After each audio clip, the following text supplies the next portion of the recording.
Honorable Committee, dear colleagues, my name is Katarzyna Szałapska-Rąpała and I represent the Department of Pharmacognosy and Phytochemistry of Medical University of Silesia. Today, I'm honored to present you my work entitled Honokiol and Magnolol, Promising Compounds in the Treatment of Diabetes and its Complications.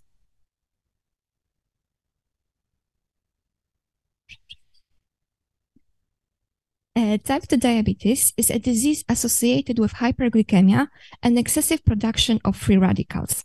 Accompanying oxidative stress leads to numerous complications connected to metabolism, as well as to male reproductive system disorders such as erectile dysfunction, histopathological changes in the testes, impaired sperm parameters, sexual hormone disorders, or finally infertility.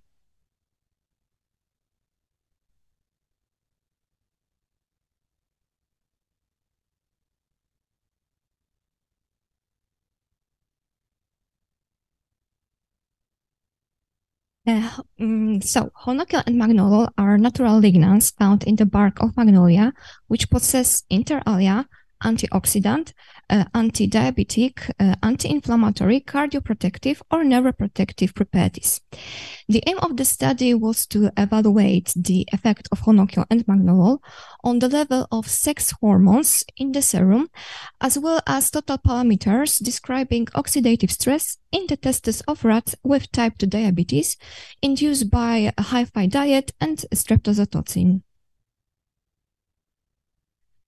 The experiment was conducted on mature male Wistar rats divided into 6 groups: C, control, non-diabetic rats; DM, type 2 diabetic rats, also control group; HON5 or HON25, MAC5, MAC25. These are the rats with type 2 diabetes that received orally magnolol or honokiol, respectively at the doses of 5 or 25 milligram per kilogram of body weight.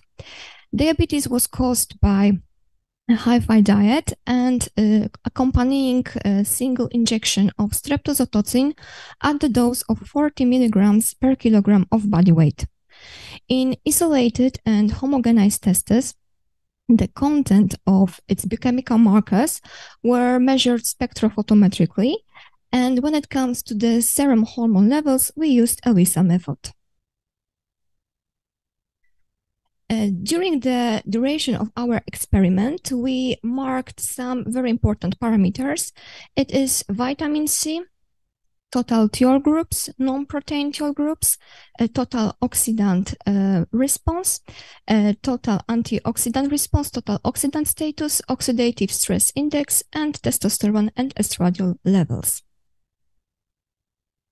So when you look at the first slide, we can see here the effect of honokiol and magnolol on the endogenous antioxidants concentration in the testes of rats with type 2 diabetes. It is not to be seen that the higher dose of magnolol caused a statistically significant increase in the level of total thiol groups as well as non-protein thiol groups. And when it comes to the higher dose of honokiol, we can see that it caused also a statistically significant increase in the level of vitamin C. The next one presents the effect of honokiol and magnolol on summary parameters describing oxidative stress. Of course, also in the testes of rats with type 2 diabetes. So it is visibly noticed that diabetes caused a statistically significant increase in the total oxidant status as well as oxidative stress index. In contrary, the higher dose of honokiol caused a statistically significant decrease in both parameters, as well as the lower dose of honokiol caused a statistically significant increase in the total antioxidant response. When it comes to magnolol, both doses of this compound were highly effective and caused a statistically significant decrease in the level of total oxidant status and oxidative stress index, as well as increase in total antioxidant response. Other parameters that were mentioned before remained unaffected. Last but not least, diabetes caused sex hormone disorders. Unfortunately, serum testosterone and estradiol levels did not return to comparable values with control non-diabetic rats after administration of honoclol and magnolol at both doses. And at the end, I want to say that our results indicate that type 2 diabetes caused sexual hormone disorders and some disturbances in the parameters connected to oxidative stress. And our outcomes revealed and may be promising that both neolignans can be effective in a treatment of oxidative stress, parameters connected to oxidative stress, especially magnolol, but not on parameters connected to level of sex hormones in the serum. Thank you for your attention. If you have any questions about my experiment, it would be my pleasure to answer them. Thank you very much. Thank you. And now I would like to ask you to ask some questions.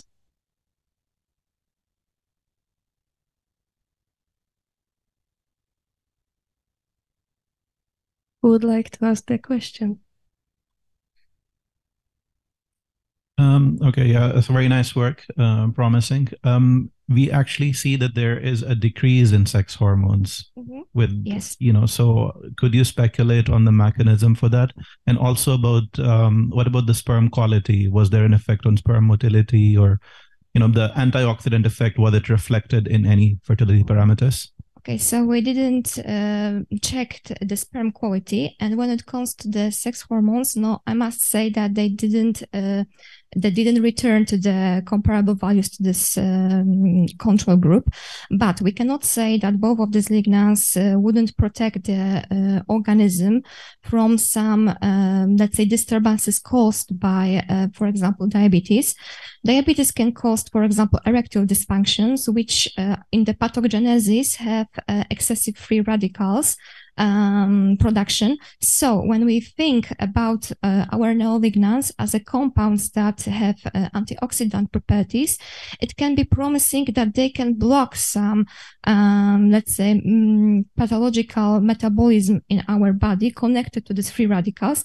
And that's why they can protect male reproductive system, not by, let's say, helping with the hormone disturbances.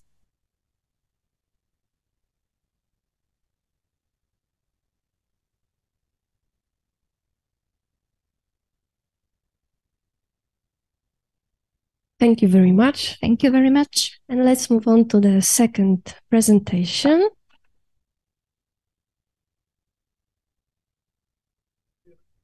Yes, of course.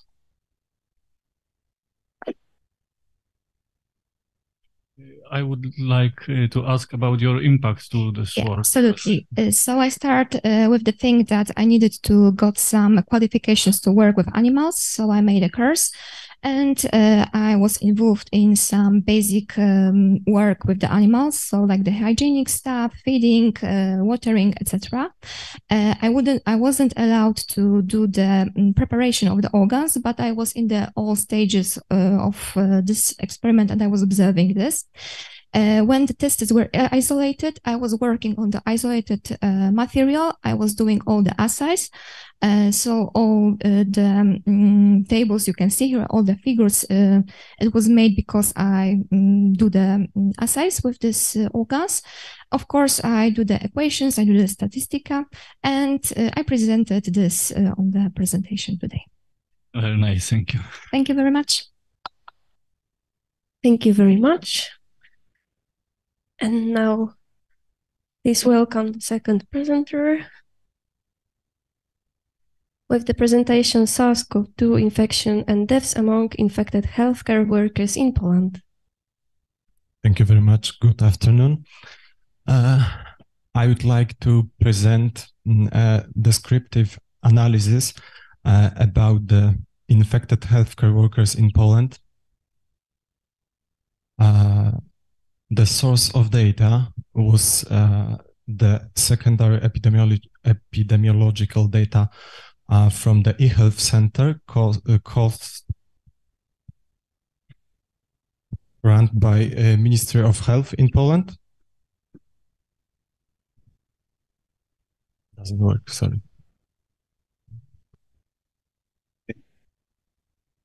And And the period of the analysis counted 1.5 years, so the year of 2021, and the first half of the year 2022.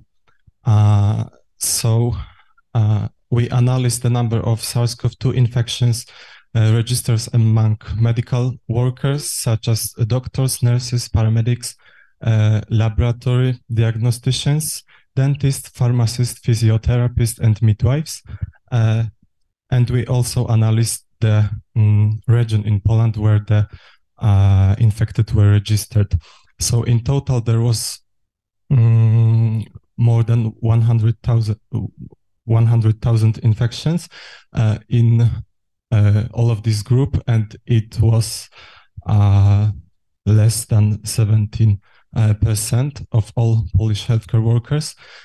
And going to the period of time, the highest number occurred as the same in the general population at the beginning of the 2022, January and February. There was more than 25,000 infections in total, and the professional groups where the percentage was the highest was laboratory diagnosticians, paramedics, and nurses, and the smallest percentage was among dentists.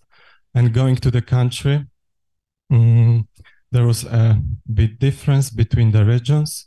However, it was not a big differences between different regions. So, for example, this is for doctors and for nurses, a bit higher in total for nurses. We also calculated the vaccination coverage among the healthcare workers, and it was calculated for the first period when the vaccination were available to use. So for the period from December 2020 to March 2021, and the group where the highest percentage of workers were vaccinated were physicians, and the smallest were physiotherapists. And some differences in different regions in Poland among physicians and also among nurses. To be honest, nurses were in the group where the general percentage was more than 50% only. And we also calculated the infectious fatality ratio for all of these groups, and the highest occurred in a group of dentists. It was 1.45%, and the lowest among physiotherapists. And some differences in the whole country. For physicians, when the IFR ratio was higher than 1%, and among nurses, when there was no even more than 1% fatality among those of infected nurses. So going to conclusions, the median amount of infected healthcare workers in Poland was 60.5%, and the percentage of infected people concerned laboratory diagnosticians, paramedics, and nurses. And there was the largest percentage, and the largest percentage of medical workers vaccinated against COVID-19 was in a group of physicians. Thank you very much. Thank you very much for your presentation. And now I would like to ask you to discuss the presented paper. Do you have any questions?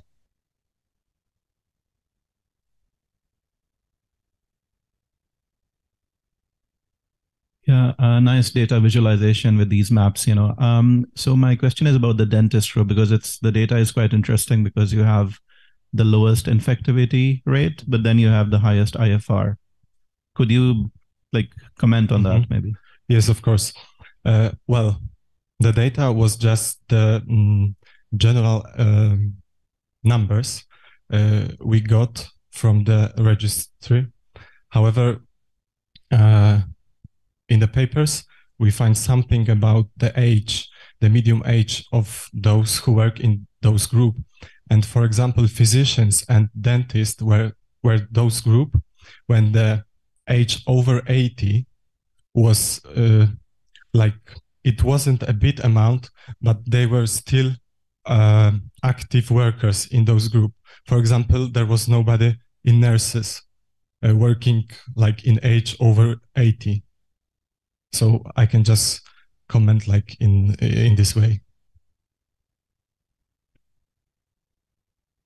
Any other questions here? Thank you very much. Thank you very much. And let's move to the third presentation.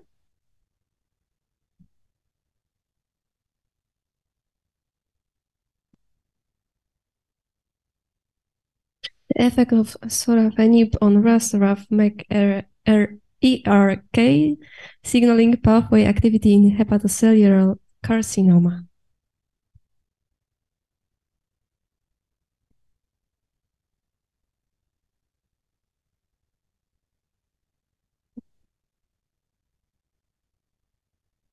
Okay, so dear jury, dear colleagues, my name is Alexandra Guadis and I am a doctoral student at the Department of Histology and Embryology at Medical University of Silesia, and my work focuses on the effect of sorafenib on hepatocellular carcinoma cells.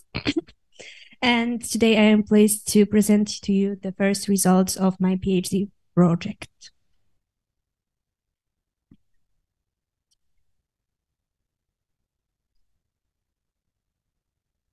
Hepatocellular carcinoma is the most common cancer of the liver, and its incidence is rising annually, and its mortality is described as the second most common cancer-related death in the world. Its treatment is a major issue in oncology due to its chemo and radio resistance. The current standard of treatment includes surgery, so partial or total hepatectomy, followed by liver transplantation, but however, 2/3 of patients are diagnosed at the stage when the surgery cannot be performed. For such unresectable cases, the gold standard is the oral administration of sorafenib. This is a kinase inhibitor targeting the RAS-RAF-MEK-ERK signaling pathway, which is commonly overactivated in hepatocellular carcinoma cells. Sorafenib inhibits the RAS kinase and blocks the whole signaling pathway, but as a multi-kinase inhibitor, it also binds to vascular endothelial growth factor receptor and platelet-derived growth factor receptor beta, and as a result, the tumor growth is inhibited. The study aimed to evaluate how the increasing concentrations of sorafenib impact the viability of HepG2 hepatocellular cell line and how they affect the RAS-RAF-MEK-ERK signaling pathway in these cells. HepG2 is the most common in vitro model of hepatocellular carcinoma, and in this study, the cells were cultured in standard conditions. HepG2 cells were identified using immunofluorescence with specific antibodies for alpha-fetoprotein and cyclin D. The toxicity of sorafenib was evaluated using the MTT assay, and with sorafenib solutions first from 0 to 100 micromolar, and in the first step and in the second step, lower concentrations from 0 to 12.5 micromolar. Then I assessed the expression of 4 main genes of the RAS-RAF-MEK-ERK signaling pathway in concentrations of from 0 to 10 micromolar. And the first step of the MTT was to assess the range of concentrations for further studies, and this decline from between 10 and 50 micromolar is consistent with the literature. And then I checked lower concentrations to pick the best one and also the best exposure time, because I incubated the cells for 24, 48, and 72 hours. And all of these marked concentrations are the ones who are statistically different from positive control, which are the cells lysed with Triton X solution. And then I assessed the effect of 6 sorafenib concentrations from 0 to 10 micromolar on gene expression with RT-qPCR. And here I present the statistically different changes compared to 0 micromolar. And two ANOVA graphs from this experiment. RAF1 happened to be the gene whose expression was impacted the most, even at very low concentrations. And based on these results, I picked the concentration of 7.5 micromolar for 48 hours for further studies because it was the lowest dose, showing a consistent inhibitory effect, both on the viability of the cells and the gene expressions. And in my further studies, I will try adding mesenchymal stem cells to this model to check if they have the additional anti-cancer effect. And thank you for your attention. And if you have any questions, I'd be glad to answer. Thank you for this interesting paper. We stand here so we can see you. Then do you have any questions? Anyone from our jury or maybe participants? Yes, please.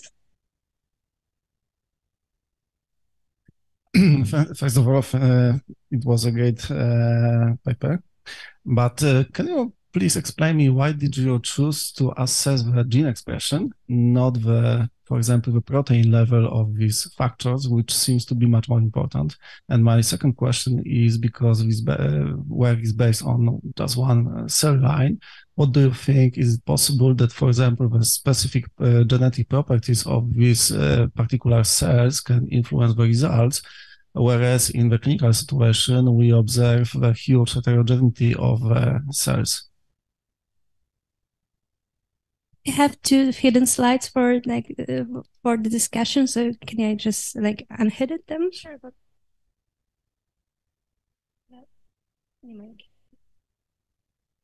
są takie 2 ukryte w tym kresce.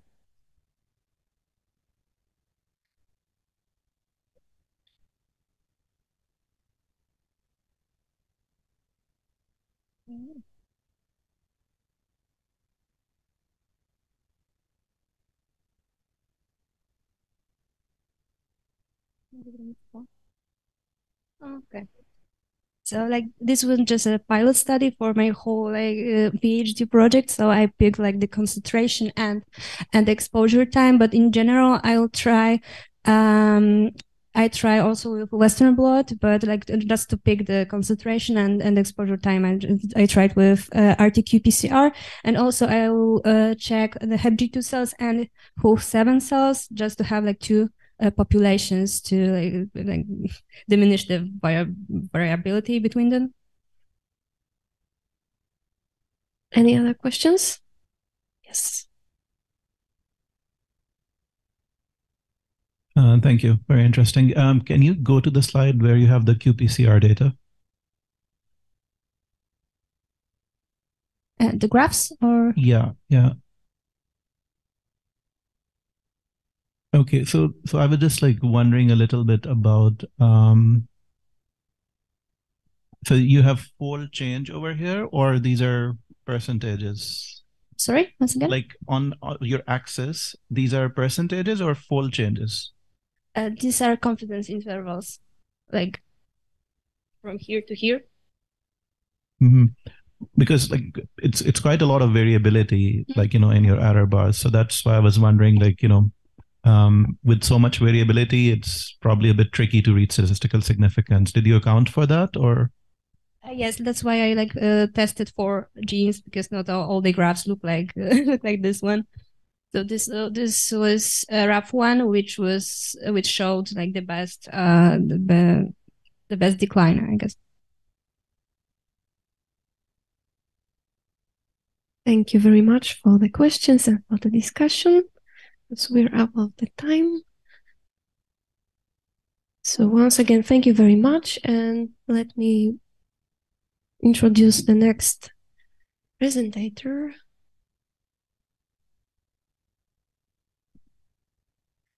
Please welcome the next presenter with the presentation effect of high fat feed on selected blood parameters of long Evans rats. Okay, so we asked once again at the very end. And let's move on to another presentation number 5. Pro-thrombotic and pro-inflammatory phenotype of blood platelets in secondary progressive multiple sclerosis. Thank you very much. Good morning, ladies and gentlemen. My name is Karina Maciak, and I am representing the University of Łódź. And today I'm going to present you a project entitled Pro-thrombotic and Pro-inflammatory Phenotype of Blood Platelets in Secondary Progressive Multiple Sclerosis. So I would like, from the brief theoretical introduction, so multiple sclerosis, MS, is chronic autoimmune neurodegenerative disease of the central nervous system, which attacks brain, spinal cord, and optic nerves. And according to the data from 2020, and there are 2.8 million people living with MS worldwide. And the characteristic that distinguishes multiple sclerosis from the other neurodegenerative diseases is a relatively young age of diagnosed patients, which is typically between the age of 20 and 40. And when it comes to the pathophysiology of MS, in general, it is believed that the initial step in the pathophysiology is the blood-brain barrier disruption, which allows to infiltrate into the brain the autoreactive T cells, mainly T cells, which start the cascade of the neuroinflammation, which then leads to the demyelination of the axons and to the progressive neurodegeneration. So now I would like to provide some more specific details related to my project. Available data indicates that apart from the main role of the blood platelets, which is a participation in hemostasis, is their impact on the autoimmunity and inflammatory processes. And in the pathological state, activated blood platelets and activated leukocytes are able to form the heteroaggregates, which are believed to largely impact on the development of blood-brain barrier disruption and further neuroinflammation. So based on this brief introduction, I would like to move on to the practical part of the project. And the aim of my study was to evaluate the level of spontaneous activation of blood platelets and their interaction with leukocytes in secondary progressive multiple sclerosis by analysis of the concentration of plasmatic mediators, platelet-derived plasmatic inflammatory mediators, actually, the chemotactic capabilities of blood platelets towards leukocytes, and the structural manifestations of platelets that were visualized on the microscope. And the biological material for the study was the whole blood obtained from SPMS patients and healthy controls. And the first method applied was measurement of the plasmatic level of soluble p-selectin by ELISA kit, because soluble p-selectin is one of the main markers that indicate us that the blood platelets are activated. And then the state of platelet activation was confirmed on the visualization by transmission electron microscopy.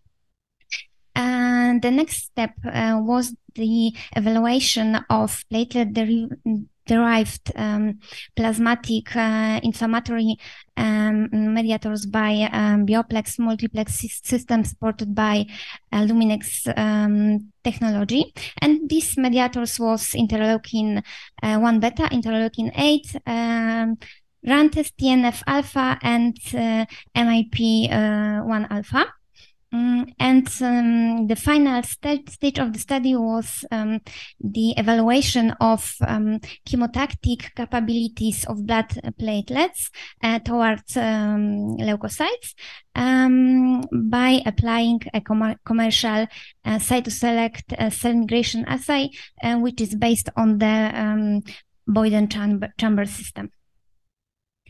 Okay, so now I would like to move on to the results. First of all, the plasma sp-selectin levels was markedly increased in the SPMS patients compared to the healthy controls. And the visualization performed by transmission electron microscopy shows that I don't know, I have a pointer, yes. Here, and the pictures A and B, you can see the platelets is isolated from the healthy controls, and C to F are pictures from SPMS patients. So you can see that platelets from SPMS patients have irregular shape and exhibited numerous very long pseudopodia. So this is the confirmation that they are really activated in SPMS patients. And the analysis performed by bioplex multiplex immunoassay revealed that all measured markers were markedly elevated in SPMS patients compared to healthy controls. And finally, there is the pilot results of the migration assay also indicate that blood platelets are okay. So the conclusion is that the platelets from SPMS patients exhibit an increased level of spontaneous activation, as well as show elevated chemotactic potential toward leukocytes, which may indicate that they promote the formation of platelet-leukocyte heteroaggregates, and markedly increased level of platelet-derived chemokines and cytokines suggest enhanced platelets' capability to stimulate recruitment of leukocytes and promote inflammation. Okay, so I have no time, so thank you very much. Thank you very much for this interesting topic and for this interesting presentation. Do you have any questions?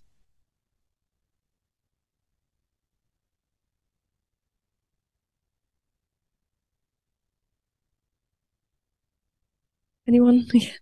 Thank you. Actually, it wouldn't be a question because may I ask to all the presenters to to disclose the information about the participation in the presented work, okay? Because this is the point we have to assess, and without this information, it's hard to do, okay? So for you, the same question. Okay, so starting from the beginning, when I obtained the clinical material from the hospitality, I perform all steps of the preparation to the later stage of the studies. So I isolate blood plasma and leukocytes and also blood platelets, and then I perform everything methods which I presented here, except of visualization on the microscopy. And moreover, I perform the whole statistical analysis, and I prepare the whole presentation. Thank you. Thank you. Does anyone has any question? Yes, please.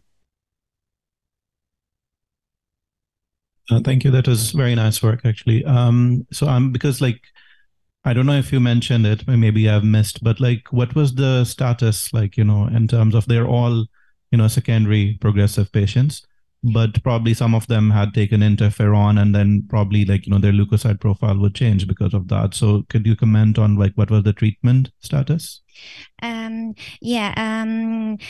secondary progressive patients were during the treatment of ocrelizumab, and we also have the profile of the leukocyte status, and we will perform further analysis based on this data, but there are also pilot studies. So it's pre and post treatment profiling. Yeah, you've done both. Yeah. Okay. Thank you very much. Thank you very much. If we don't have any more questions, let's move to another presentation. And the presentation number 6, assessment of effectiveness of the algorithm of automated analysis of C-root coverage with intravascular OCT.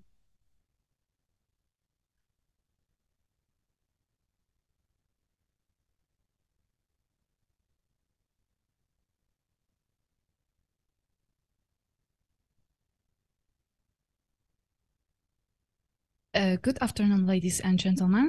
My name is Joanna Fluder-Wudarczyk, and I work in Division of Cardiology and Structural Heart Disease in Katowice. And today I would like to present our work, Assessment of Effectiveness of the Algorithm for Automated Analysis of Structural Strat Coverage with Intravascular Optical Coherence Tomography. Firstly, let me introduce you with some background information. So OCT is an intravascular imaging modality that can be performed during standard coronarography. And this method is characterized by the highest resolution among other intravascular modalities. And this enables not only detection, but also quantification of the tissue that is covering the surface of the strats.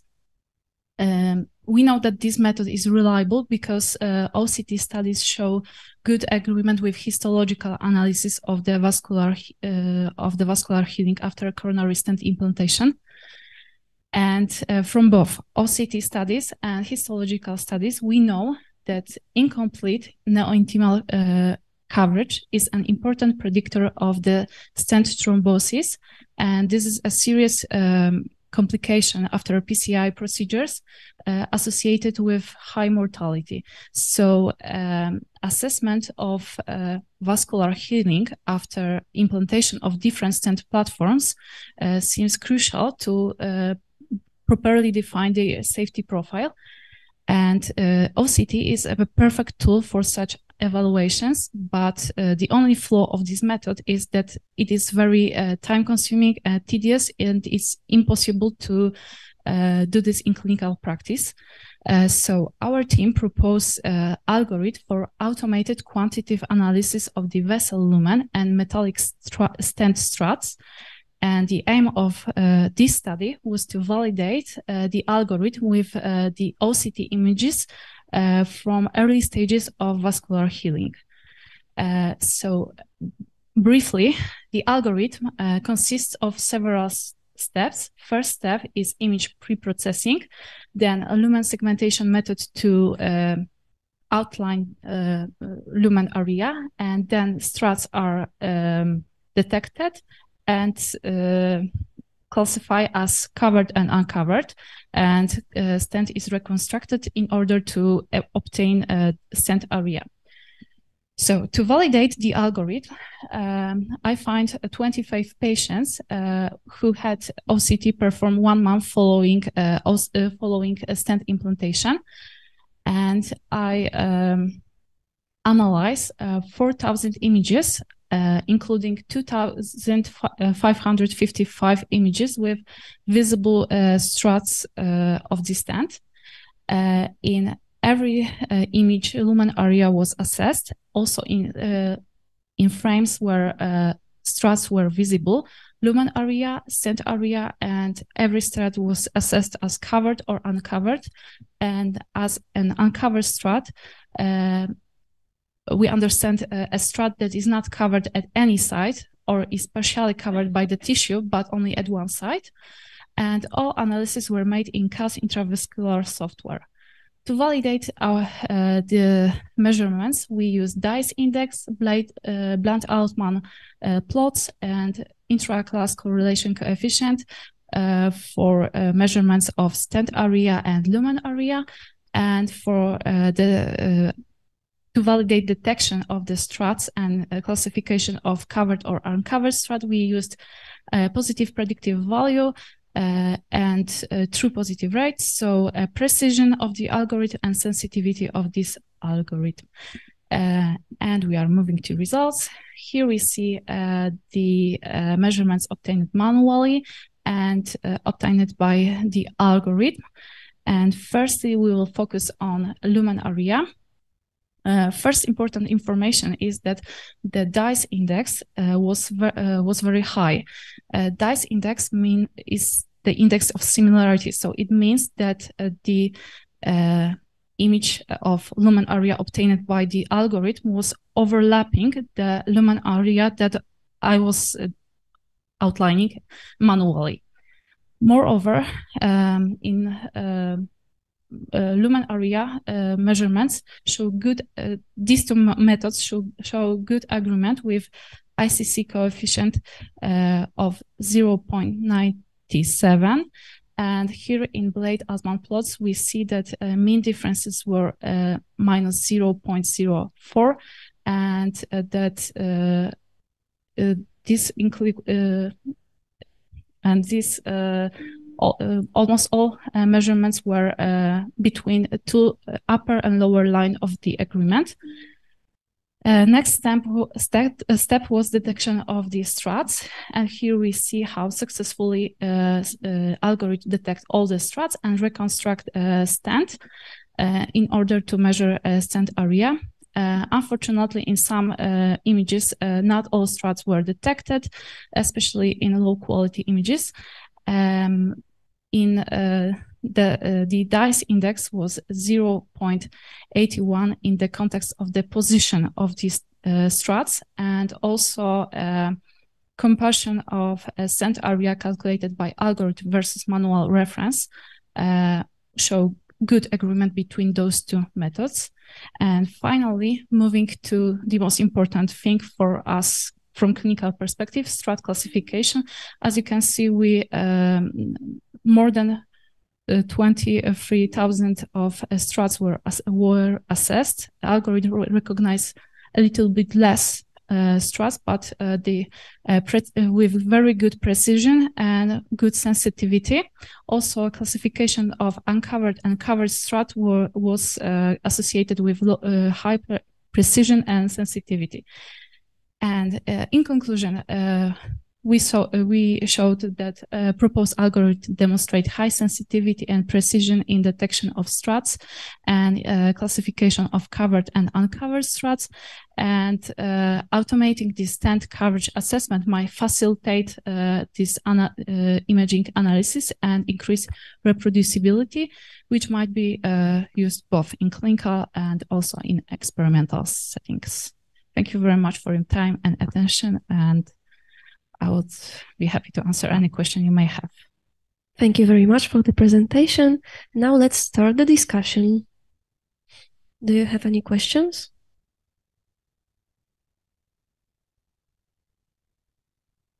Could you please tell us what was your own contribution to this work first? Of course. As I said, I was responsible for all the manual analysis, so I can say that it is really time-consuming. I was also in touch with our engineers from University of Science and Technology in Kraków, and I was also taking part in validation whether the algorithm correctly recognize the strat is covered or uncovered. And partially I was participating in statistic analysis. Thank you. So maybe now any questions? If not, thank you very much. Thank you very much. And now the presentation number 7, identification of correlations between EMT markers and mechanical properties of prostate tissues and cells.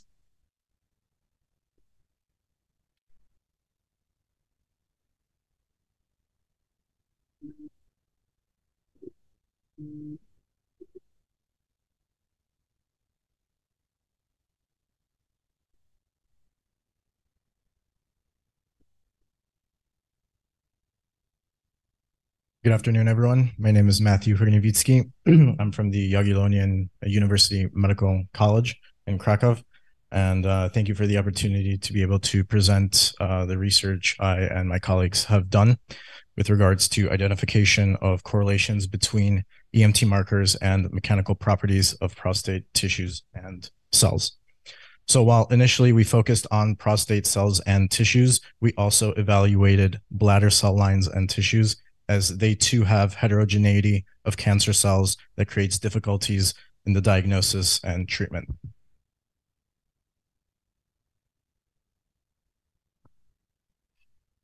So global statistics from 2020 indicate that prostate cancer is the second most common cancer in men, and bladder cancer is also in the top 10 most common cancer types worldwide.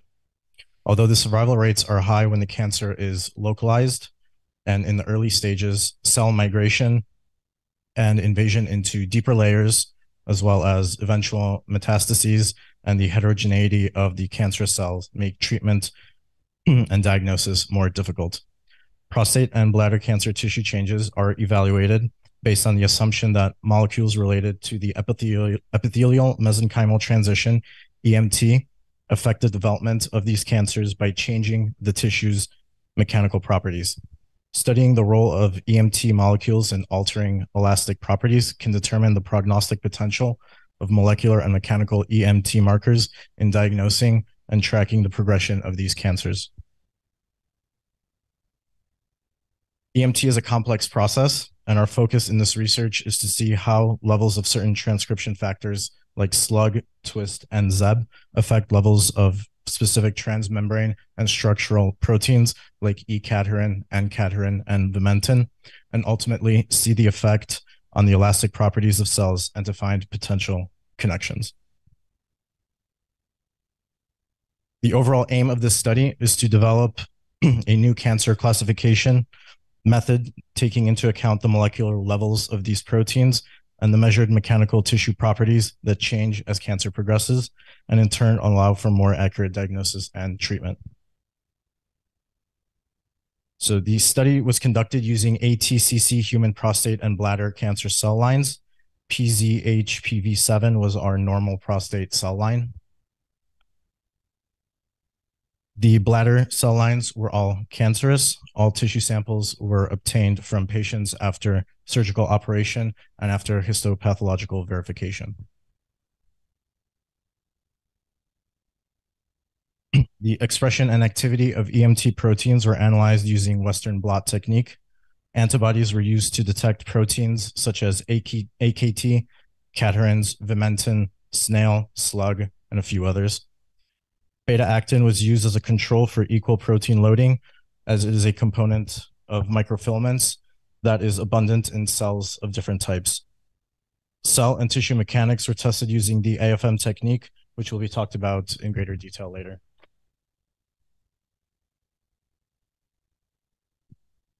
So here we have results assessing the expression of E-cadherin, N-cadherin, and vimentin among normal and cancerous cells.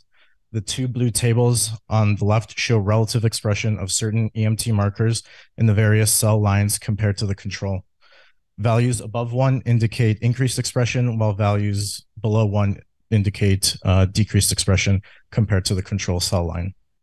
In the yellow table on the right, the values were averaged for each marker across cell lines, and shows that in cancerous cells, E-cadherin was decreased while N-cadherin and vimentin were increased. Here we see the results of expression among a variety of EMT markers in prostate tissue samples.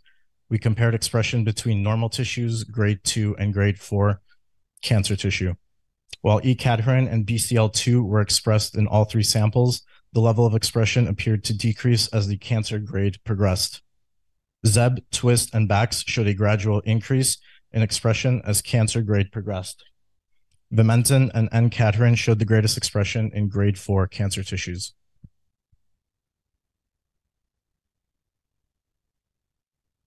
In the bladder tissue samples, we assessed the differences in expression among low and high grade cancer tissue samples. All of the cancerous bladder tissues expressed E-cadherin, TWIST, vimentin, and ZEB. We also saw that higher grade cancerous tissue expressed lower levels of E-cadherin and BCL2 and expressed higher levels of N-cadherin, TWIST, vimentin, and BAX. Besides evaluating EMT markers, we assessed cell elasticity using atomic force microscopy to examine the cell cytoskeleton. By analyzing force curves, which plot the relationship between the AFM probe's deflection and relative scanner position, we derive cellular deformability. The force curve obtained reflects the cell's mechanical properties. In the second image here,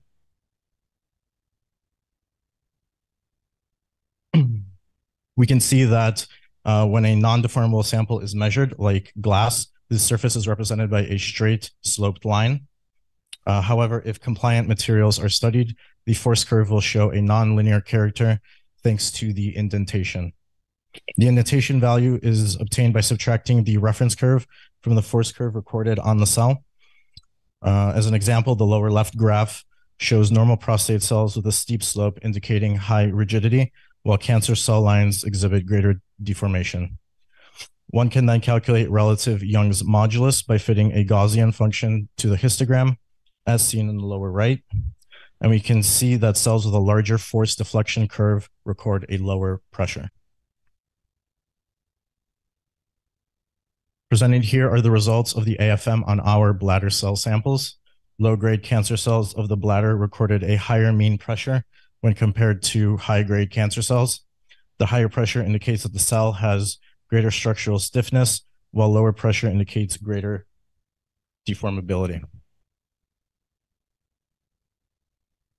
And what we concluded from the study is that there is a possible connection between the increased levels of certain EMT proteins and the increased deformability we observed in the cancerous cells, offering potential of identifying new diagnostic methods.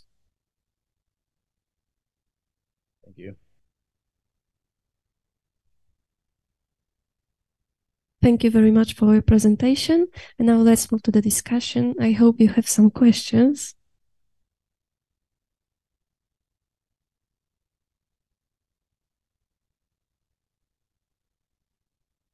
With regards to my role in this research project, responsible for maintenance of the cell lines and the cell cultures. I performed the Western blots and the analysis for that as well. Preparation of this presentation, all the materials were done by myself. With regards to the atomic force microscopy, some of my colleagues were able to prepare the slides for it and participate in the analysis, but the actual procedure itself is limited to certain staff members in the Department of Pathomorphology. So we weren't able to directly do that procedure.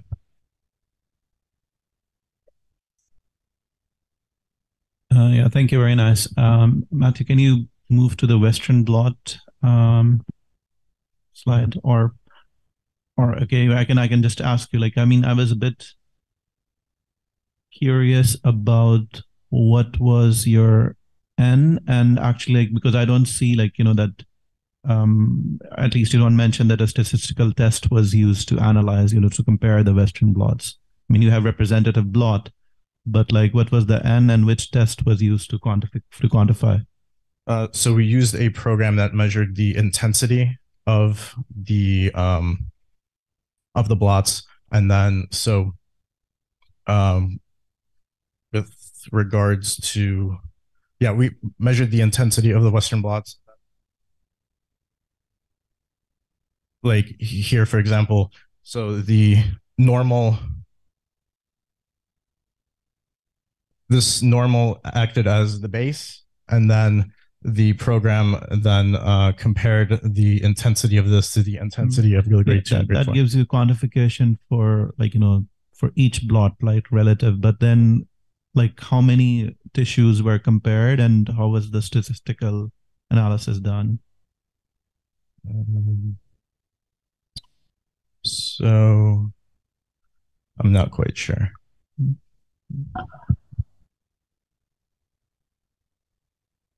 Thank you very much. Do you have any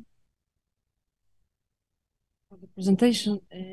What are the further plans in your experiments? So I believe we have to now look specifically towards mechanisms and seeing which mechanisms within EMT upregulate or downregulate certain proteins, and then see how those proteins specifically change the physical characteristics of the cell using AFM.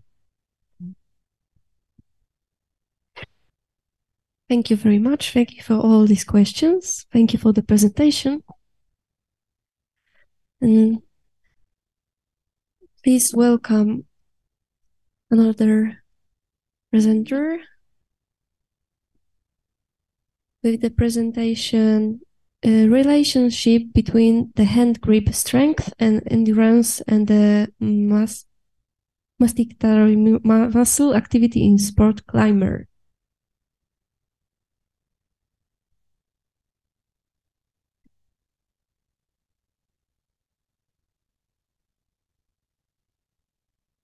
Good afternoon.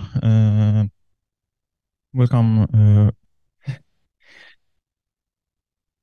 I want to present my study about the relationship between hand grip strength and endurance on domesticatory muscle activity in sports climbers.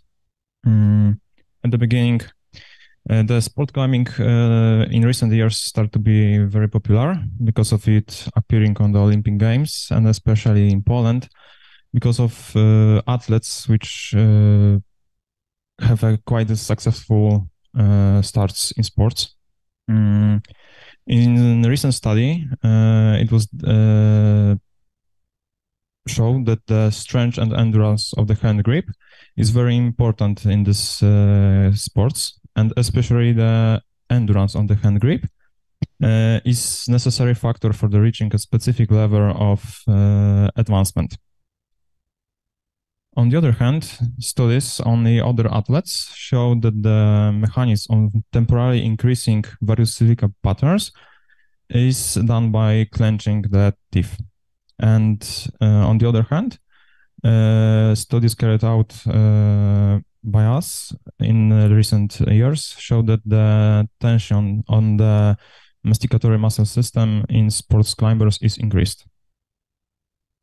So we came up with an idea to analyze the relationship between the dominance of the upper limb in terms of strength and endurance and the bioelectrical activity of masticatory muscles in sport climbers.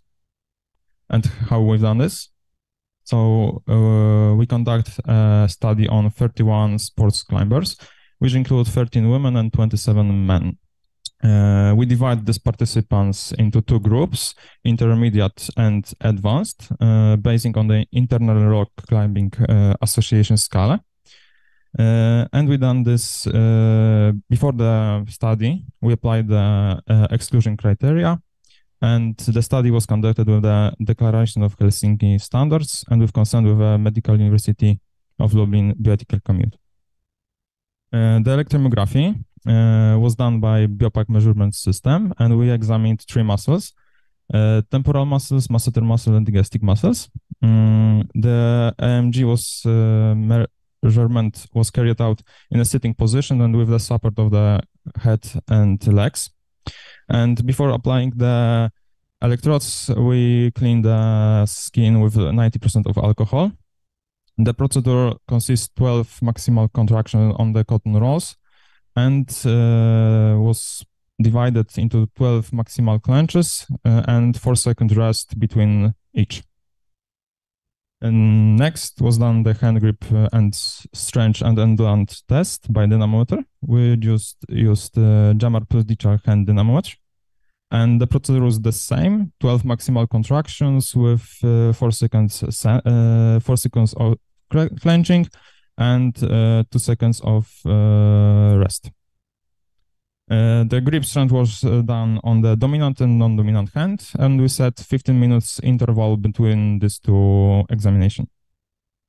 We used 3 parameters to examine the results, and it was PC3, PC6, and fatigue index. And the PC is a percentage change of hand grip strength. And to the results, the dynamometry results show no significant statistical significant difference between the strength and endurance on the hand grip in the level 2 and level 3 athletes. On the other hand, the SIMC results show statistically significant difference in temporalis muscles on favor the non-preferred side, non-dominant side in athletes level 3, so advanced athletes. The same was in the masseter muscles, and here we can see the PC3 and PC6 factors was also statistically significant on the side of the non-preferred, non-dominant side in level 2 and 3 athletes in PC3, and on a dominant hand in PC6. And with digestive muscles, we have statistically significant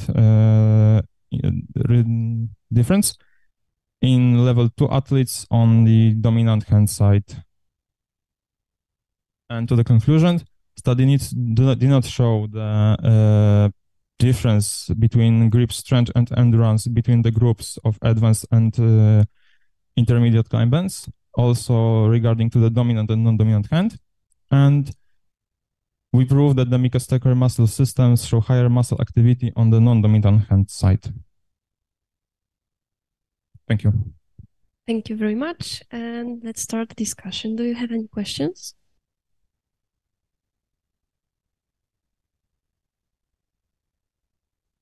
You can tell us what is your own contribution first. So my contribution to this work was the preparation of the whole exam study. I've done the electromyography mostly, and I take part in the dynamometry test, but it was work of my colleague. And the statistical analysis wasn't my job, it was for our statistic. Do you have any more specific questions? If not, thank you very much. Thank you very much.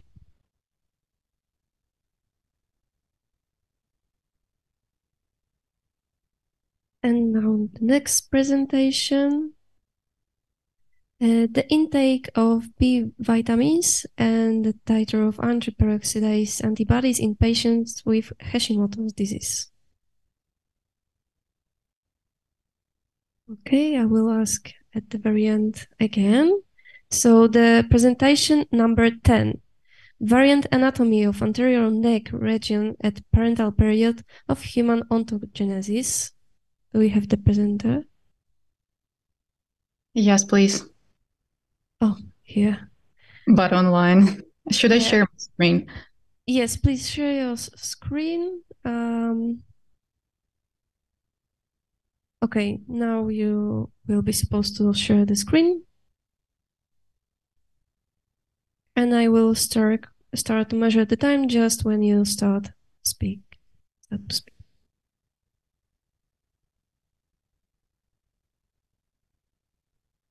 Okay, I hope that the presentation is available on the screen. Yes, you can start. Thank you. So good afternoon, everyone. Good afternoon, dear jurists and dear colleagues. My name is Irina Popova, and today I'm honored to furnish the results of our morphological research that is focused on human prenatal development. Before I start, I'd like to emphasize that the whole research, starting from the topics approval and up to the dissection process, has been conducted in Bukovina State Medical University, that is in Chernivtsi, Ukraine.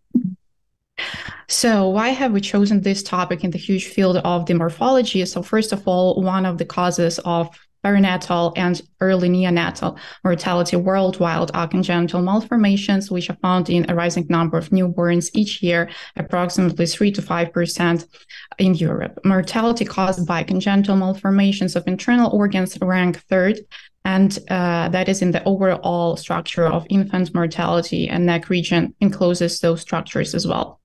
Secondly, wry neck, as you see here on the slide, congenital cyst of neck of varus localization within anterior and lateral triangles of the neck, then huge teratomas as seen on these slides.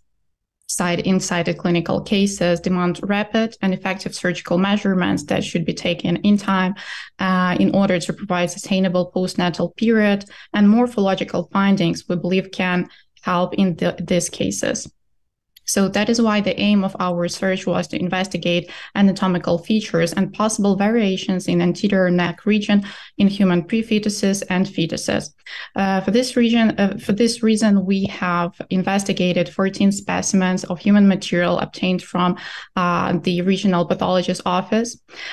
This collaboration was ensured by documents on bilateral scientific collaboration. We have measured, besides the actual size and anthropometry and morphometry, we have also sized and measured the paratococcygeal length, and we have been classified our material in such a way during our investigation and by the usage of Bennett's tables. So we have applied a complex approach with actually classical morphological methods, that is dissection, macro and microscopy, three-dimensional reconstruction, but this was held only for the pre-fetuses, which is around 30 months of intrauterine development. And all of this was accompanied by photographing, obviously.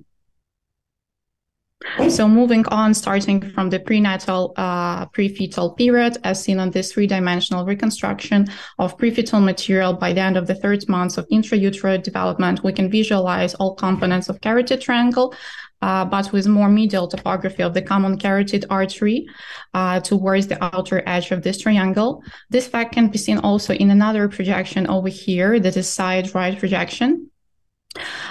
So here we can also see that the sternohyoid muscle had a vivid asymmetry in this prefetus, accompanied by shortened Ys of the left muscles within the omotracheal triangle that can be seen over here if you appreciate the left part of the three-dimensional reconstruction. In the 5-month-old fetus, we have seen the asymmetrical course of sternohyoid that was also detected, but that actually didn't impact position of the hyoid, which was undergoing differentiational processes at this stage of intrauterine development, neither the position of the sternum, so they had a classical topographical location. Then we have also observed in most of the cases a typical morphology that has been observed and depicted here in this macro specimen, and this resembles actually the adult morphology if compared to this 7-month-old embryo. The macro specimen of the fetus material, we can appreciate here the borders of anterior cervical triangle as a clinical landmark spreading within the middle edges of sternocleidomastoid, hyoid superiorly, and the jugular notch at the apex. In one case of our observed material, omohyoid didn't have the intermediate tendon between superior and inferior bellies in one case. So this actually was accompanied by non-angulated course in the middle portion, which actually influenced the morphometrical indexes of these triangles. So it actually has shown as the smooth myocyte spreading within the middle third portion and actually giving up clinically the view of just a straight course that actually may not roughly influence the mechanic work of the infrahyoid group of muscles, but is a clinical finding that is important for surgical landmark of this zone. And finally, in the 9-month-old fetus, sternocleidomastoid muscle had 2 primary parts of the attachment, accompanied by additional fibrous belly. On this very photo, which is a side projection, you can appreciate the extra and uneven course of the muscle bundles in the lower third of these right muscles. So this was an one-side variability. So moving to the conclusion, dysmorphosis of the neck muscles were prevalent anatomical variations found in our study samples. Such dysmorphosis as omohyoid straight course, absence of connective parts within the middle third of omohyoid, or asymmetric muscles can be outrageous obstacles in the course of reconstructive surgeries, obviously, especially as seen on the first slide when we need a rapid access to the respiratory tract and essential organs in the neck region. And we do not expel migrational process in the early differentiation of branchial arches as one of the provoking factors that can lead to such dysmorphosis that we can observe postnatally. So that's it for me. Thank everyone for attention and opportunity to present, and I'm happy to answer any of the questions.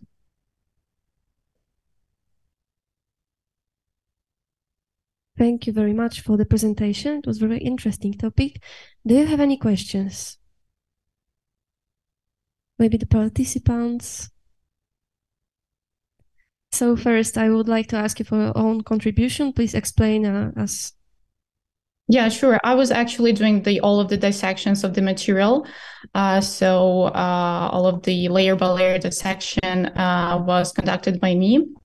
I was assisting in performing the three-dimensional models creation. That is quite a long process, actually. So there was a group of us who actually did that, but I also facilitated in that, and I've been actually creating the presentation. So yeah, the dissectional process was conducted by me. Thank you. Do you want to know any details, maybe? If not, thank you very much for the presentation. Thank you.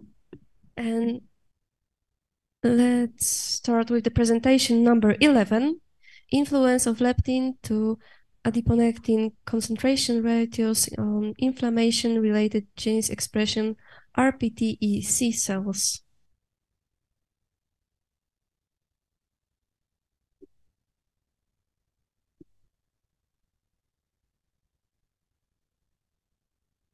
Oh, good afternoon, ladies and gentlemen. My name is Małgorzata Poręba and I am a PhD student. And today I would like to present you some of my research. The title of the presentation is Influence on Leptin to Adiponectin Concentration Ratio on Inflammatory Related Gene Expression in ERPTEC cells. So in the beginning, I would like to show you some background information. Leptin and adiponectin are fat-delivering hormones and take part in type 2 diabetes mellitus development.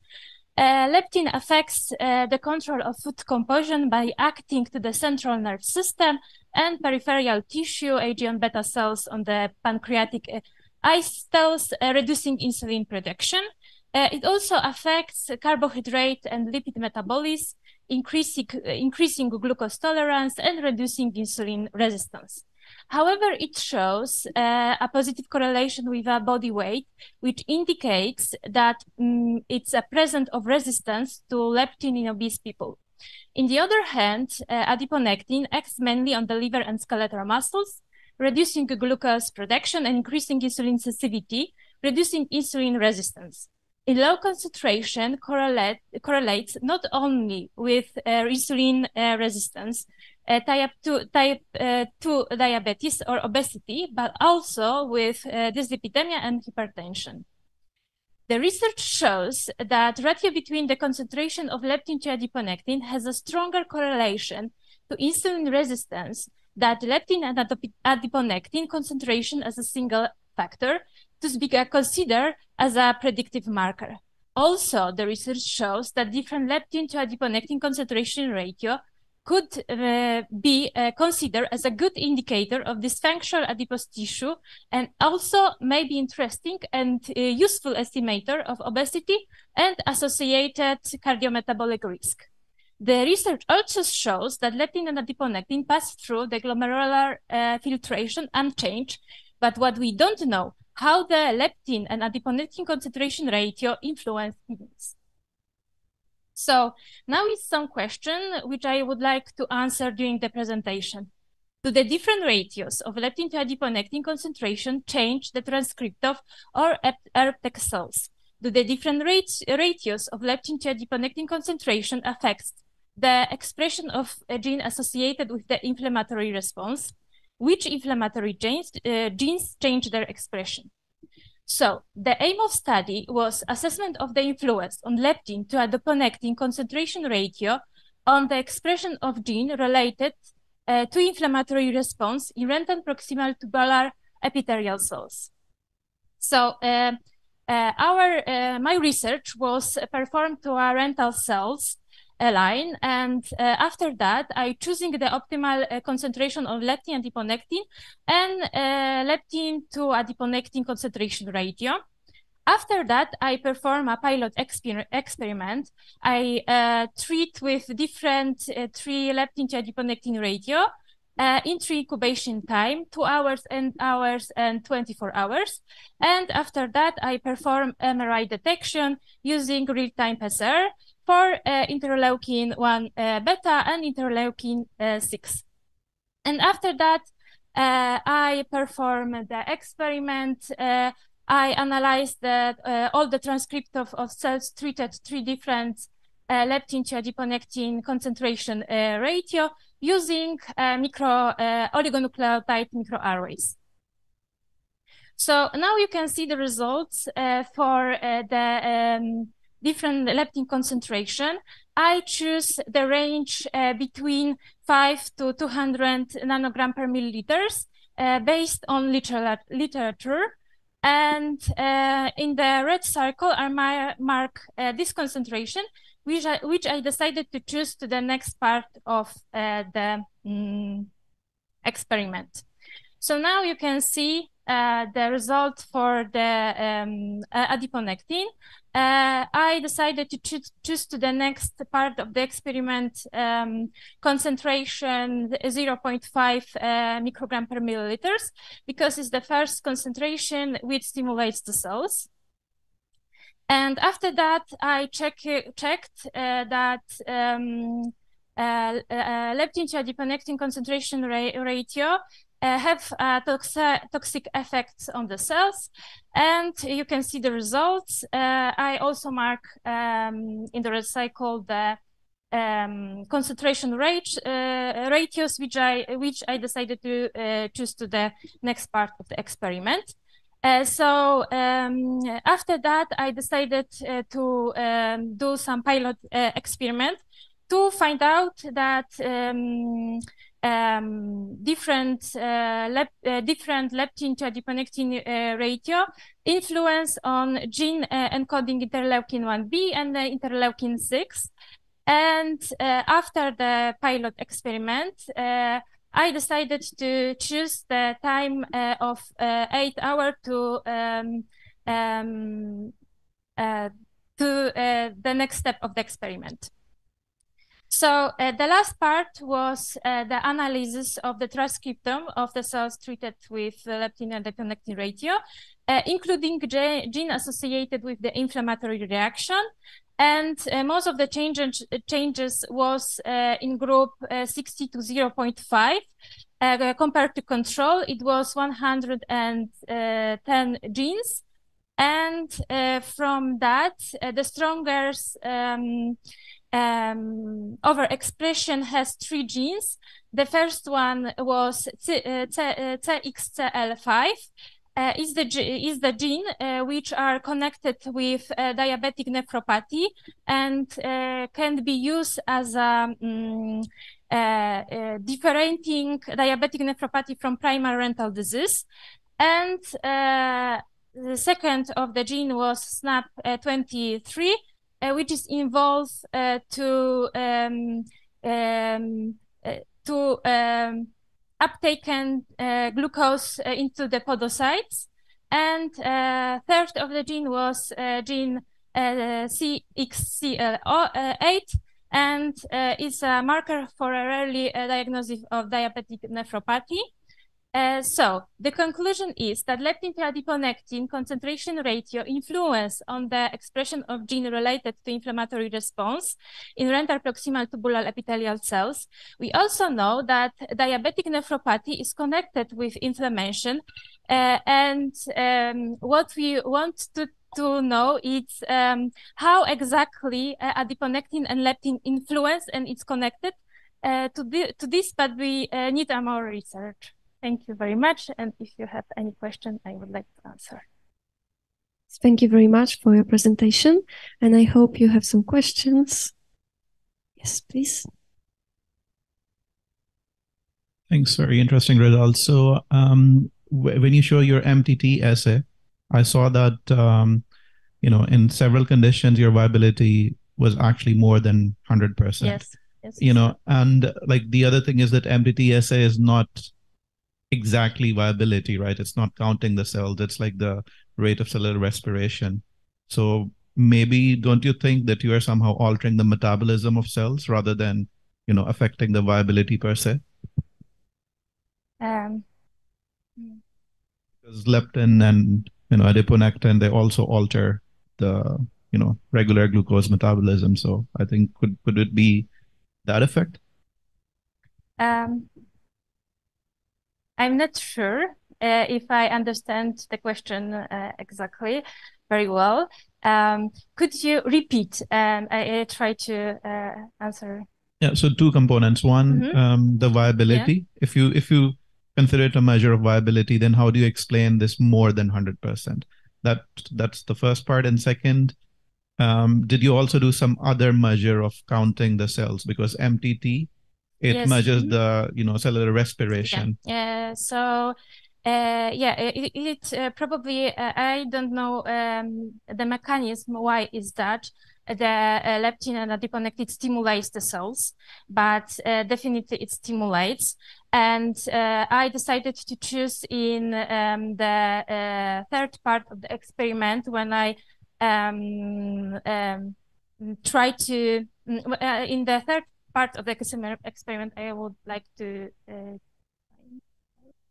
choose to do the test. I also used the SRB test to measure its quite that concentration leptin to adiponectin in the different tests also influenced in the same way to the cells. I have some kind of different results.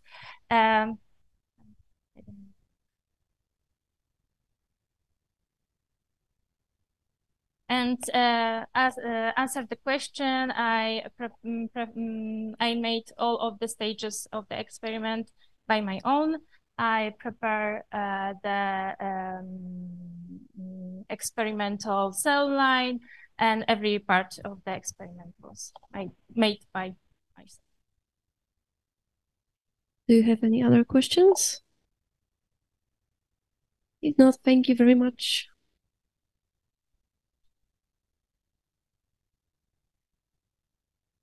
And now, the presentation number 12, behavioral alteration after chronic administration of escitalopram in rodents subject to early life stress. Yes, hello. Hello.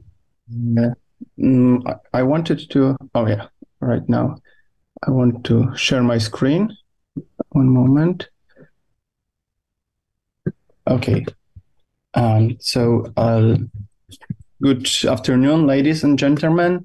My name is Jonasz Dragon, and I'm a PhD candidate in Department of Pharmacology in Medical University of Silesia in Katowice. At first, I wanted to apologize you that I cannot be with you, but unfortunately, I'm still in the hospital. I work, unfortunately, in a hospital 70 kilometers away from Katowice, and I couldn't take the day off, even though I planned to. So I will participate online. I'm really sorry for that. I would like to share with you with results of my experiment, which is entitled Behavioral Alterations After Chronic Administration of Escitalopram in Rodents Subjected to Early Life Stress, which was supervised by Professor Ewa Obuchowicz. Before I start, I would like to make a short introduction about depressive and anxiety disorders in pediatric and adolescent population. Risk factors for those are mainly genetic and individual. However, it has been proven that stressful events in the early life may result in depressive disorders in adolescence and adulthood. Examples of such stressful events might be family conflicts, violence, sexual abuse, or death of one of the caregivers. What is important here is the epidemiology. Recently, we have noticed a sudden increase in morbidity, probably due to social isolation during COVID-19 pandemic. And we need to keep in mind that those data are highly likely to be underestimated due to poor availability of psychiatric care and social stigmatization of psychiatric diseases. Nevertheless, those disorders are said to appear in 1 to 2% in children and 5 to 12% of adolescents. We need to keep in mind that those disorders affect not only the individual, but also his surroundings, his family, and the whole society, and they carry high risk of recurrence in the future. When it comes to pathophysiology, there are, of course, classic theories that say about monoamine and neurotrophin deficits and enhanced neuroinflammation in central nervous system. But there also are some alternative theories which supplement the classical ones about hormonal deficits, for instance, in HPA axis and endocannabinoid system. The latter one is the main topic of the second part of the trial I'm presenting to you right now, but this part of the trial is still being analyzed. Coming back to the experiment, it consisted of 3 phases. First, we separated rat pups from their dams, from their mothers, for 6 hours a day from postnatal day 2 to postnatal day 15. Then we waited for rats to reach the adolescent age, which usually happens around postnatal day 35 in rats. From that day on, rats were administered either escitalopram or placebo intraperitoneally for 21 days. And at the end of the injections, we collected blood from the animals to measure cortisol levels. And afterwards, we performed behavioral tests, which happened from postnatal day 54 to 57. As I mentioned before, early life stress carries a high risk of psychiatric disease in the future, so that early life stress is a valid animal model of depression, which is used in translational experimental research aimed to understand the mechanism of affective disorders. There are many protocols of early life stress in animals. However, as I mentioned before, we chose the maternal separation ones. Rats in our experiment were divided into 4 groups. 2 of them were stressed, 2 of them were kept with their mothers for the whole time, and 2 of the groups were administered escitalopram, 2 of them were given just saline injections.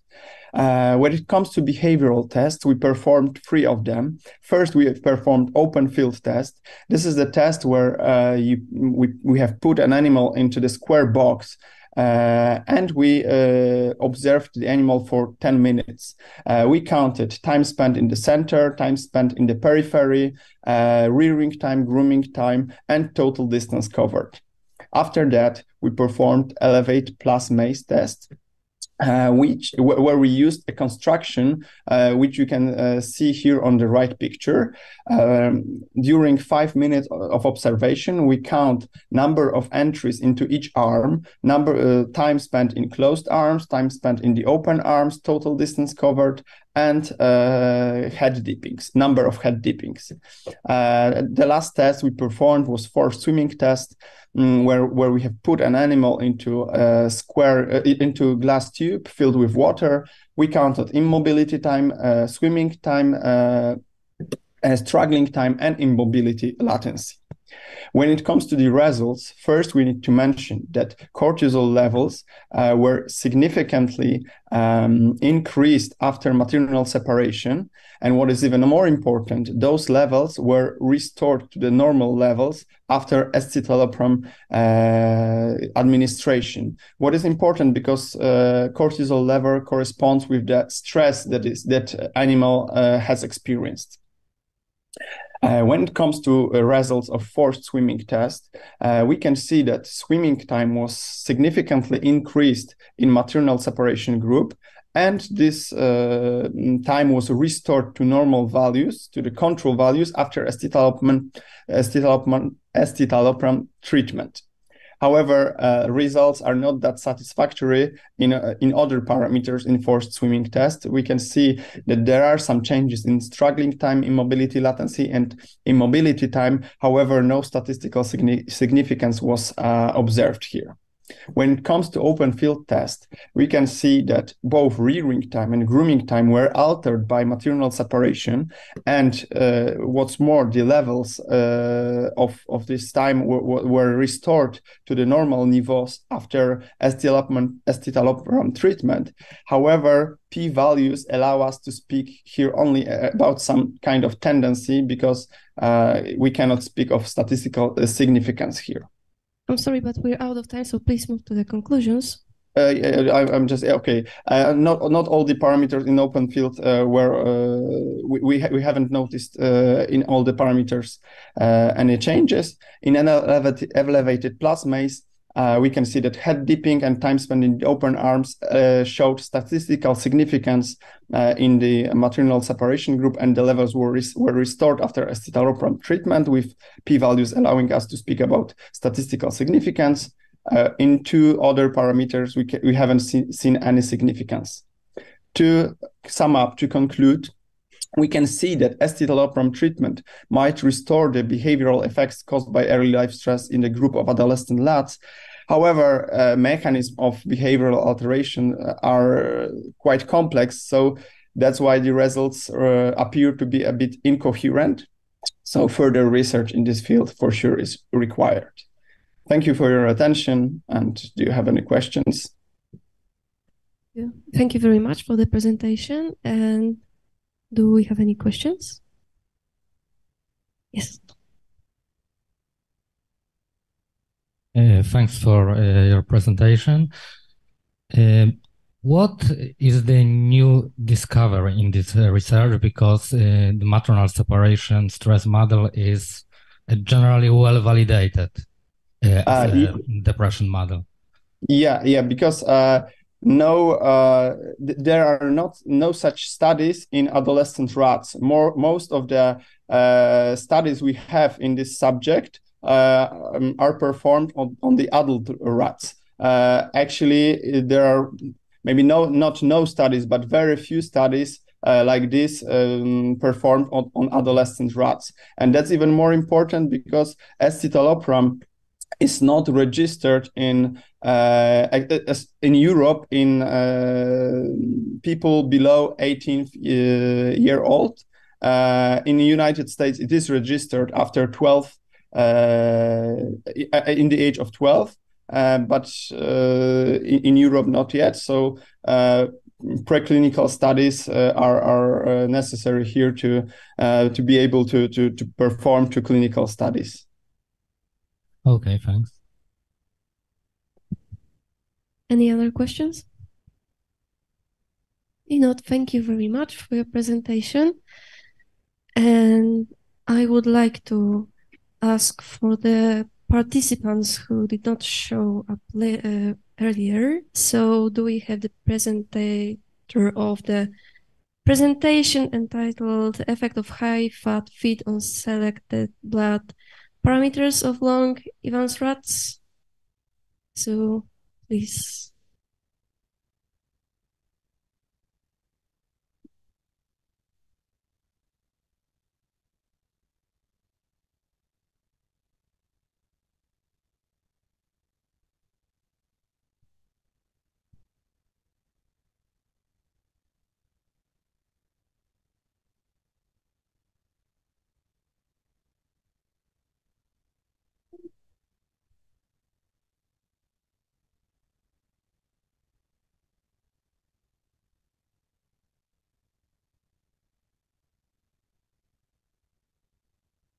Okay, so this is the presentation number 4.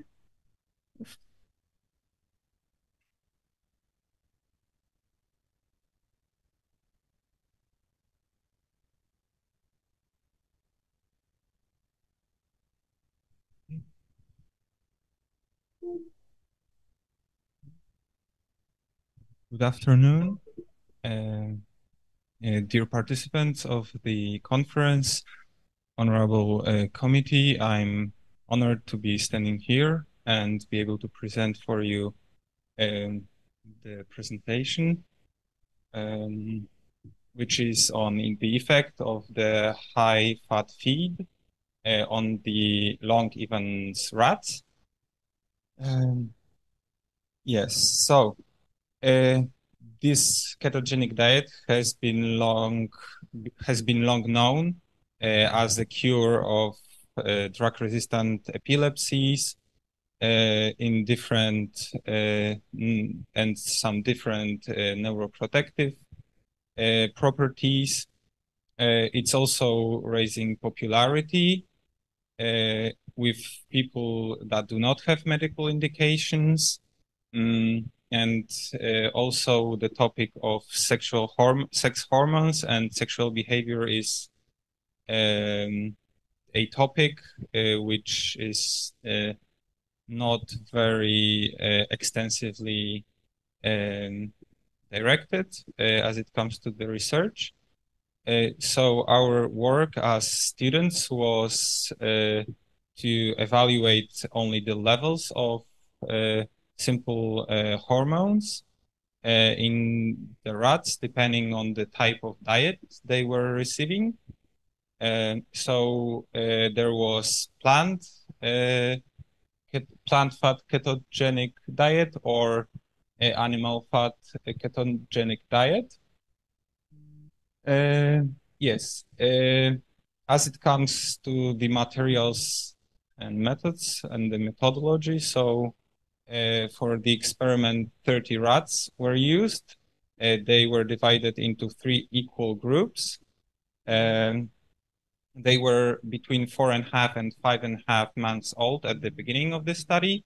And they received 3 different types of diet.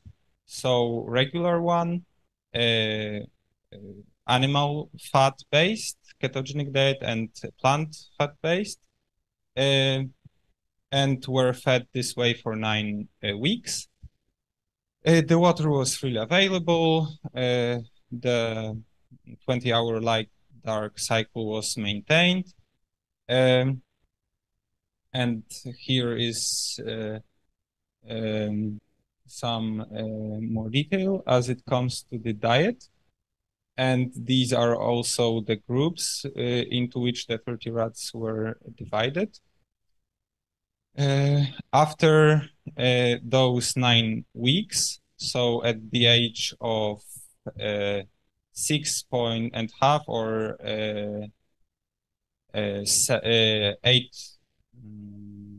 7 from 4, so after those 9 weeks, the rats were terminated.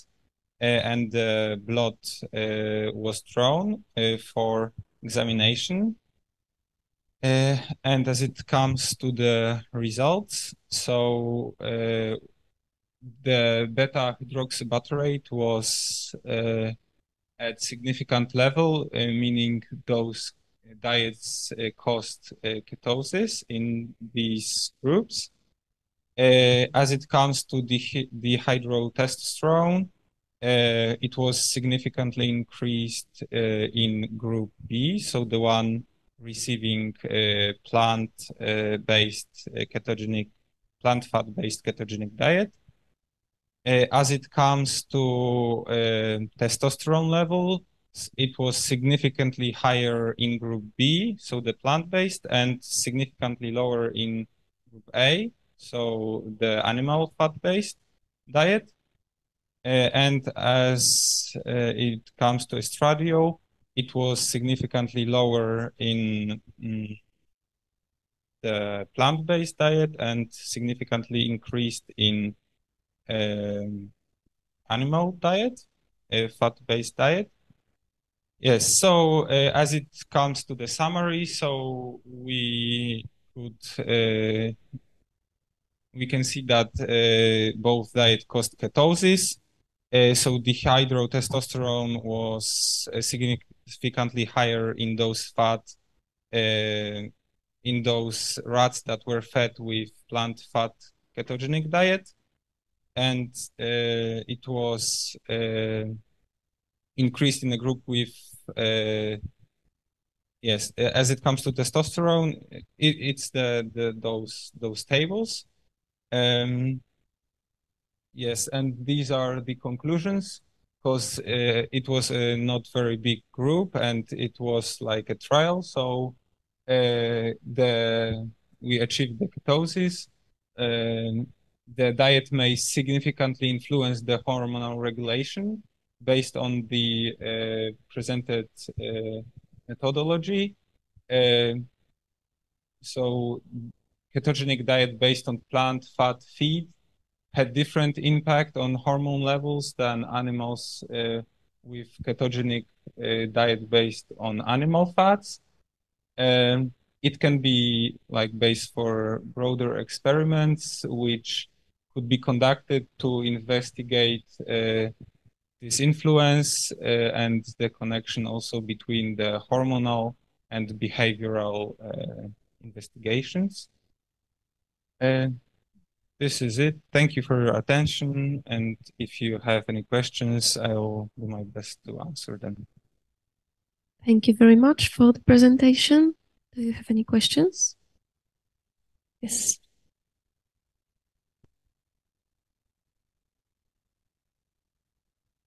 So my question is about the basic metabolic parameters like body weight of the rats, and also like were they single housed, or were they like, if they were in a group, how did you estimate which mice were eating more than the others, and caloric intake and body weight? So the rats were held in cages in fives in the same room, and they it was the way it was regularly measured. I didn't include it here, but they during the investigation they were regularly measured. Yes. And caloric count was estimated, or was it like a regular cage or a metabolic cage, you know, where they were placed? It was a regular cage. Yeah. Thank you. Any other questions? Please explain us your own contribution to this work. So me and Veronica were students at fourth-year students. So we joined the research and were introduced to the methodologies and the procedures. And as the measurings often were taking time during the time of our lectures, so we had opportunity to change the boxes, feed the rats, and like see not the certain like investigation as it comes to ELISA test, but in different rats. So yeah, that's our part of the work. So, and we prepared the presentation and collected the material. Thank you very much. Thank you for your attention.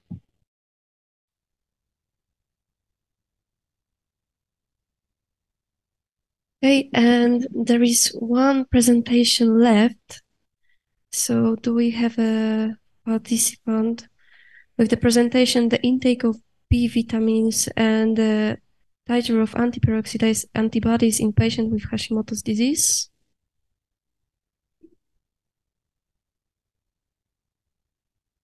Okay. If not, I think we have to cross out the presentation number 9.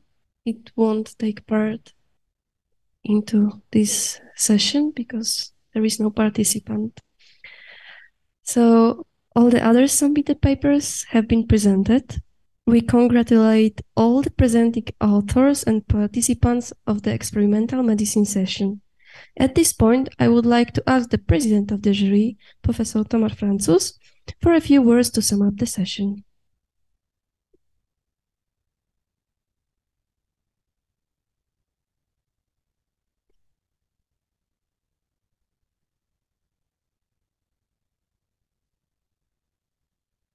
Thank you very much. So let me congratulate you all because it was really amazing. It was amazing experience for all of us. I hope that you enjoy this session as well as we were enjoying. Unfortunately, as a jury, we have, a tough thing to do because we have to judge you, but I can say that, the level of your presentation was exceptional and your achievements are really exceptional. And you already know that science is not an easy task to do, but it's great that, such a young people as you still are interested in science, presenting, this amazing work and are together with us today. So I hope that you will enjoy your stay in Katowice and enjoy the rest of the sessions. And please let me congratulate again to all of you. Huge congratulations. Your achievements are really, really amazing. Thank you very much. Thank you very much, Professor.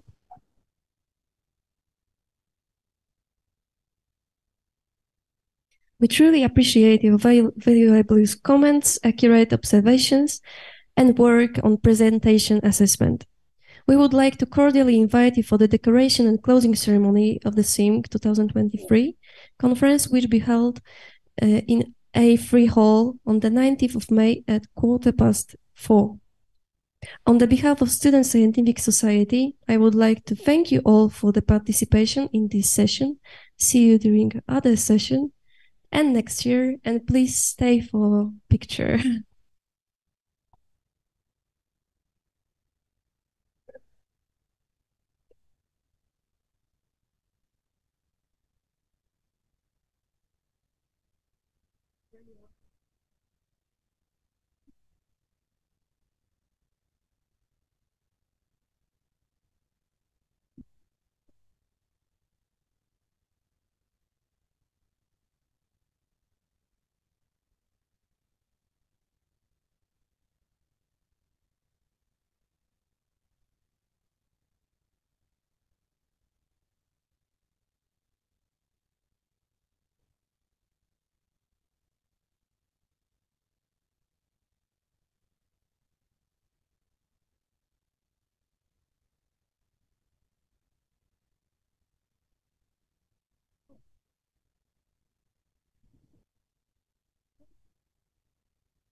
Jasne, śmiało.